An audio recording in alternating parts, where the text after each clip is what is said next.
coup de cœur. Donc, je fais un petit résumé. Christine Alexandra, tu nous as présenté La prophétie des Andes, un retour du classique de James Redfield. Éric, tu nous as présenté La guerre invisible de Drew Chapman, si je me souviens bien. T'as une bonne mémoire. Habituellement, je suis pas de même. Je suis pas de même d'habitude. Et le livre que je vous ai présenté, La femme à la fenêtre de A.G. Finn et Toute la vérité de Karen Cleveland, paru chez Robert Laffont. J'en aurais plein de livres à vous suggérer parce que on en lit beaucoup, puis j'ai des piles, j'ai hâte de vous les présenter les prochains.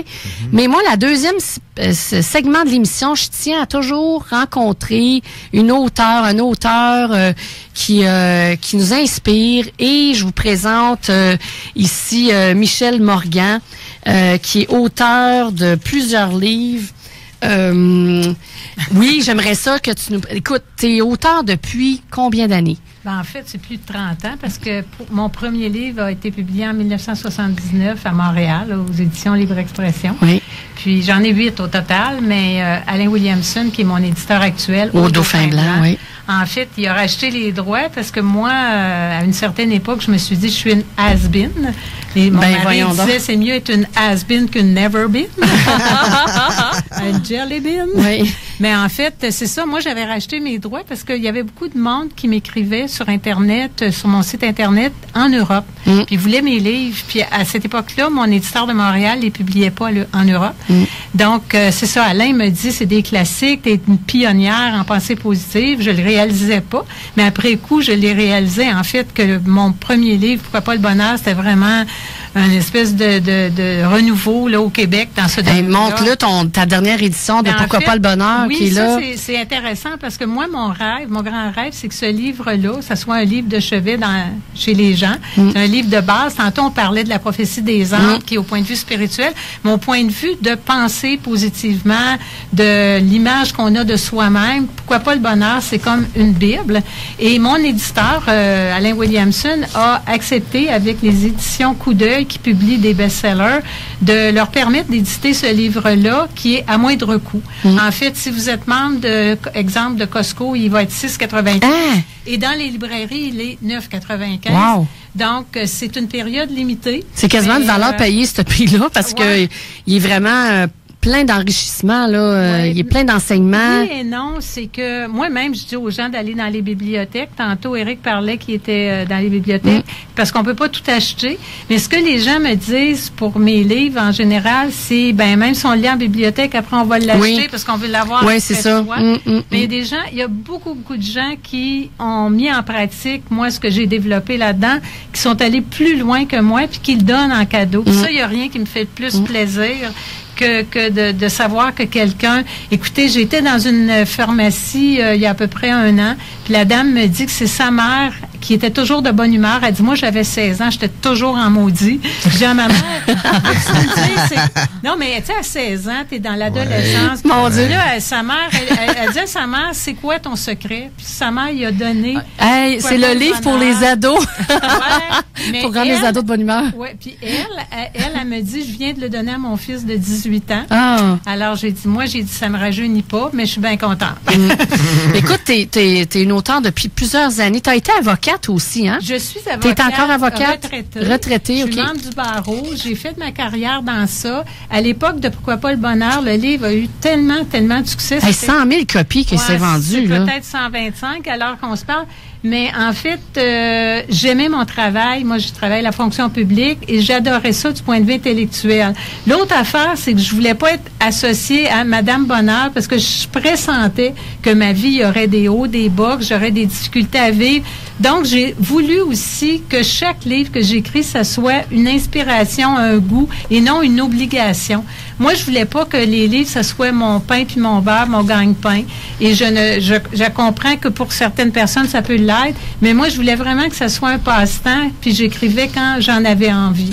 Puis c'est de là que sont venus mes livres. Mais le dernier, comme tu sais, qui est très spécial. Pourrais-tu nous énumérer tes livres que tu as sortis? Moi, j'en ai juste quelques-uns ici, mais si tu peux me les énumérer pour les auditeurs.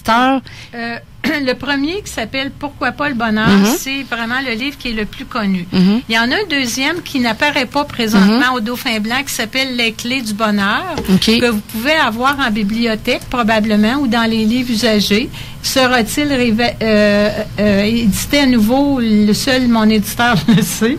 Ensuite, j'ai écrit un livre qui n'est pas non plus en librairie présentement, qui s'appelle « Dialogue avec l'âme sœur ». C'est un beau roman d'amour, mi-réalité, mi-fiction. En fait, c'est basé sur ma vie à moi, mais c'est l'histoire de deux personnes, dans le fond, qui sont engagées dans une autre relation, qui se rencontrent au travail et qui se reconnaissent comme âme sœur. Il faut dire qu'à cette époque-là, c'est en 92, j'étais à la recherche du concept d'âme sœur. Je pensais que il y avait une âme sœur unique qui existait sur la Terre, puis il fallait que je la rencontre. Mais en réalité, j'ai découvert après que non, c'est pas comme ça. Il y a plusieurs âmes compatibles. Mais en fait, le livre, on ne sait pas comment l'histoire va se terminer. Et plus tard, j'ai écrit un livre qui s'appelle « Petits gestes et grandes joies, l'aide-mémoire des gens heureux ». Ce livre-là, dans le fond, vise à dire aux gens où se trouve le bonheur au quotidien, à la semaine, chaque mois, parce que les gens pensent des fois le bonheur, c'est d'être riche ou, tu sais, mais non, ça peut être un coucher de soleil, ça peut être ton chat que tu caresses. Moi, j'adore les animaux. Et la musique que tu écoutes, bon, les livres que tu lis. J'ai écrit un livre, finalement, après celui-là, qui n'est pas le dernier, qui s'appelle « Le goût d'être heureux ». « Le goût d'être heureux », c'est un livre qui porte sur les peurs, qui a déjà porté le titre de « Le mieux de la peur », mais on a changé le titre avec le Dauphin Blanc. Ce livre-là contient 10 chapitres, et chacun des chapitres parle les peurs que la plupart des gens ont dans la vie.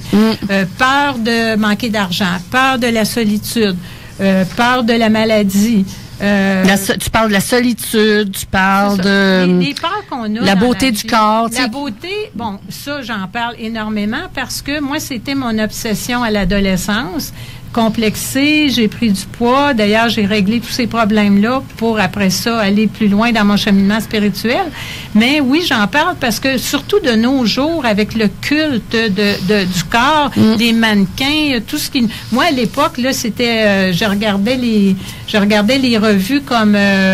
Paris Match et tout ça, puis je regardais les films, là, puis je voyais toutes les filles qui avaient des belles grosses poitrines, puis là, moi, je me regardais dans le miroir, puis je me disais, Caroline, je serais jamais une vraie femme. Tu sais, c'était toutes des fausses conceptions. Alors, ce livre-là, ce qui est particulier, c'est que dans chacun des chapitres, il y a 5 sections qui visent à donner aux gens des outils pour rencontrer ses peurs et en faire des tremplins. Parce qu'une peur, ça peut avoir 2 effets. Ça peut t'écraser ou ça peut te propulser. Effectivement. Et moi, je dis toujours aux gens, les outils que je partage avec vous, ils se sont avérés efficaces pour moi ou pour d'autres, mais c'est à vous de les essayer. Je dis jamais aux gens que ça va être réussi à 100%. Ils essayent. Si ça marche, c'est bien. Après le goût d'être heureux, j'ai écrit un livre qui s'appelle « Le courage d'être heureux », qui parle, entre autres, de la confiance en soi, la confiance dans les autres et dans l'univers. Quand on parlait tantôt avec Christine des synchronicités et tout ça, l'univers conspire à nous rendre heureux si on veut bien l'écouter. Effectivement. Et il y a une autre section qui porte sur les points d'ancrage. Et ça, je suis partie de l'idée en me disant, si un extraterrestre venait me voir, il me disait, non, mais s'il me disait, pourquoi ça vaut la peine de s'incarner? Pourquoi c'est le fun d'être sur la Terre? Parce que mon grand-père qui disait, la Terre est son cortège de misère. Puis si tu regardes tout ce qu'il y a de difficultés dans l'incarnation, alors tu peux facilement tomber dans la dépression. Oui, tu peux te décourager facilement, là. Exactement. Puis, la dernière section de ce livre-là que j'aime particulièrement, c'est sur l'équilibre. Parce que moi, je suis une personne passionnée. Donc, quand on est passionné, on est dans nos polarités. On peut être très, très énervé, on peut être très, très down, ou on peut partir dans un sport qu'on va faire à outrance, après ça, bon. Et moi, je me disais, l'équilibre, c'est-tu d'être médium dans le milieu puis d'être drabe? Non, ça peut vivre ses polarités, mais c'est toujours d'être centré, être capable de s'observer là-dedans et finalement de vivre quand même un certain équilibre. Donc, ça, c'est les 6 livres qui sont actuellement au Dauphin Blanc, plus les 2 autres qui sont épuisés. Mais tu en as un autre que tu n'as pas parlé, là, que j'ai... Le courant. Oui, Suivre le courant, je pense. Suivre le courant c'est vrai. et découvrir l'essentiel de la vie date de 2011. Okay. Ce livre-là, je l'ai écrit tout d'abord pour parler d'une chose qui me tient à cœur, c'est l'âme des animaux. Moi, je suis une personne, tu l'as dit tantôt, je suis avocate, je suis rationnelle, je suis une fille de la campagne, assez groundée. Sauf que j'ai une chienne qui est décédée en 1993, puis j'ai appris à cause d'elle qu'un animal avait une âme et plus que cela, qui pouvait se réincarner. Alors, cette chienne-là s'est incarnée 2 autres fois dans ma vie, donc elle a eu 3 vies avec moi. Et j'en parle beaucoup dans ce livre-là. Je donne des exemples. Puis moi, j'ai parlé de ça sur mon site Internet. Puis des gens du monde entier m'ont écrit. Il y en a qui me disaient, je vous crois pas, mais vous me faites du bien. Puis là, quelques mois après, ils me disaient, hey, il m'arrive telle chose. Moi, je leur disais, ne me croyez pas. Soyez juste ouverts. Observez. Exactement. Dans ce livre-là, il y a toute une section que j'aime beaucoup aussi, des gens qui m'ont donné l'autorisation de parler de leur vie, de leurs problèmes sociaux, physiques, handicap. Il y en a un là-dedans qui est tétraplégique, mais toutes des personnes qui ont choisi le bonheur en dépit de leurs problèmes. Je parle ouvertement de mon mari aussi, qui est assez connu, qui est une personne transgenre, qui n'est pas transsexuelle, mais qui a un chemin de vie, disons, particulier, haut quotient intellectuel, qui, à cause de son apparence, a souvent été mal jugé.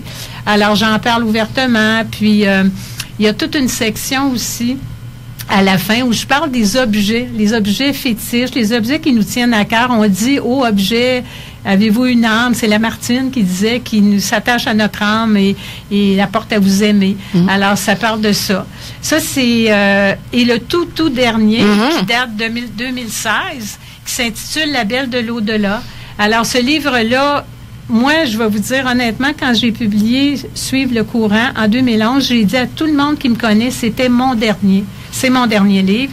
J'ai pris ma retraite en 2010.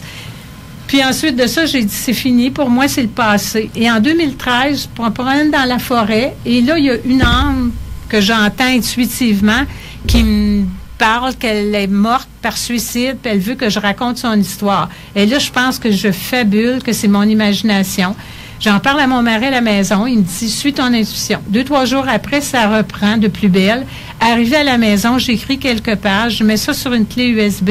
Et croyez-le ou non, j'ai oublié l'événement pendant 3 ans.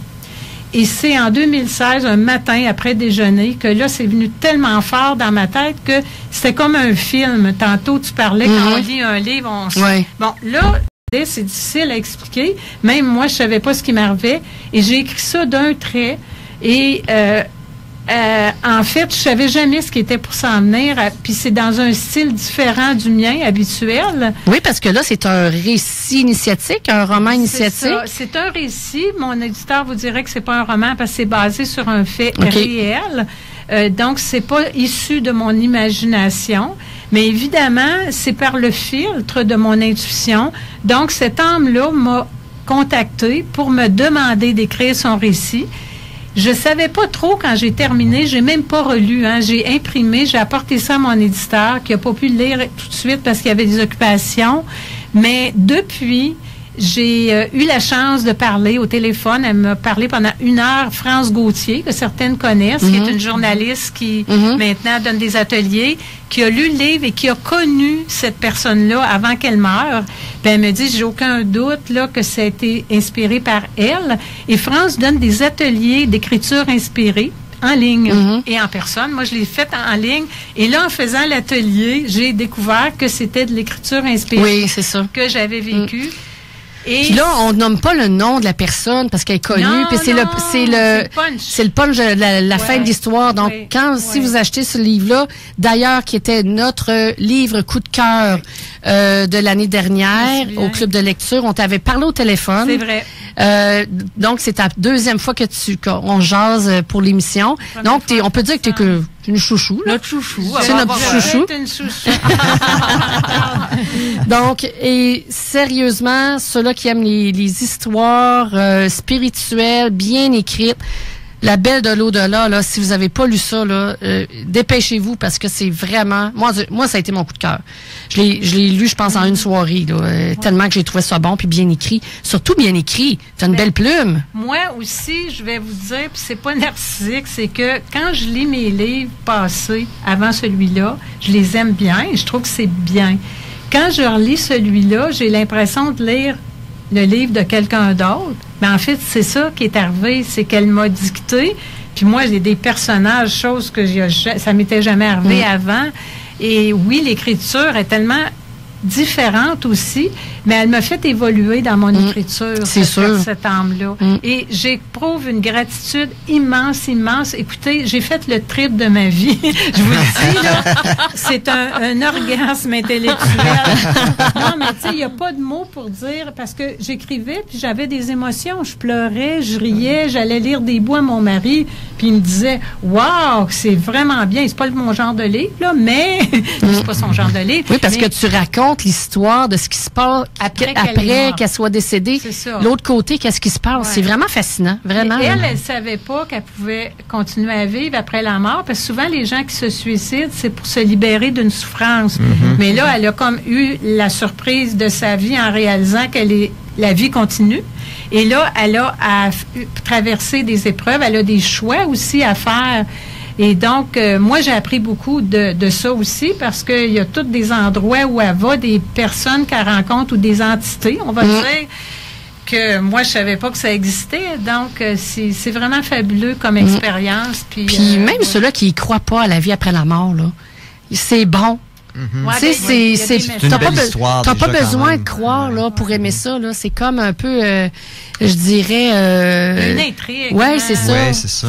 Ouais. Puis ma belle-sœur puis une de mes grandes amies qui croient plus ou moins au fait de la communication avec des âmes décédées m'ont dit, dans les deux, ils se connaissent pas, ils m'ont dit, ce livre-là me donne le goût de régler des choses dans ma vie présentement. Ben oui. C'est le plus beau cadeau. Et d'ailleurs, cette âme-là, son but, en me faisant écrire son récit, c'est de dire aux gens que le suicide n'est pas nécessairement une solution. Tu sais, il y en a d'autres, mais que si tu passes à l'acte, tu as quand même la possibilité de l'autre côté d'évoluer vers la lumière. Puis ce que j'ai appris aussi, c'est que souvent, on pense que quelqu'un qui s'est suicidé va avoir à revivre dans sa vie future la même chose. Mais c'est pas nécessairement, ça peut être ça, mais si dans l'au-delà, elle fait son évolution, elle peut revenir avec une vie tout à fait lumineuse et qui aura pas de suicide.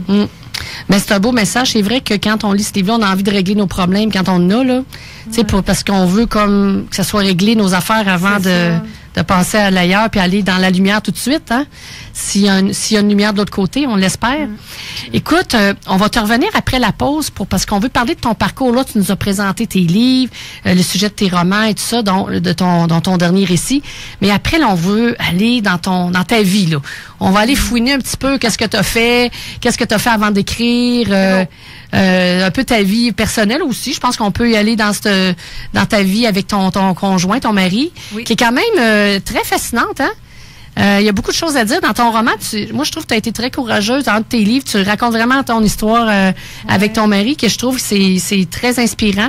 Ça peut aider beaucoup de gens à s'accepter tels qu'ils sont. Donc, on va vous revenir. Disons que j'ai une amie qui me dit à cet égard-là que j'aurais peut-être dû me garder une petite gêne. Ben, je pense que ça dépend. Il y en a qui en ont besoin, là. Transparente. Effectivement. Mais je pense que ça a aidé beaucoup de gens aussi. Donc, ne t'inquiète pas. Ne t'inquiète pas. Faut pas se restreindre. Quand on a l'élan, je pense, du cœur, que ça nous donne le goût d'y aller, il faut le faire, parce que c'est sûr que ça va aider des personnes. Donc, puis je pense que ça m'a aidé beaucoup. S'il reste quelques minutes, on pourra parler de mes projets futurs. Oui, on va garder ça pour la fin. Tu as une surprise, je pense, hein, pour nous autres? Yes. C'est ça, bon, on va en parler à la fin. Bon, ben tout de suite, on s'en va une petite pause publicitaire.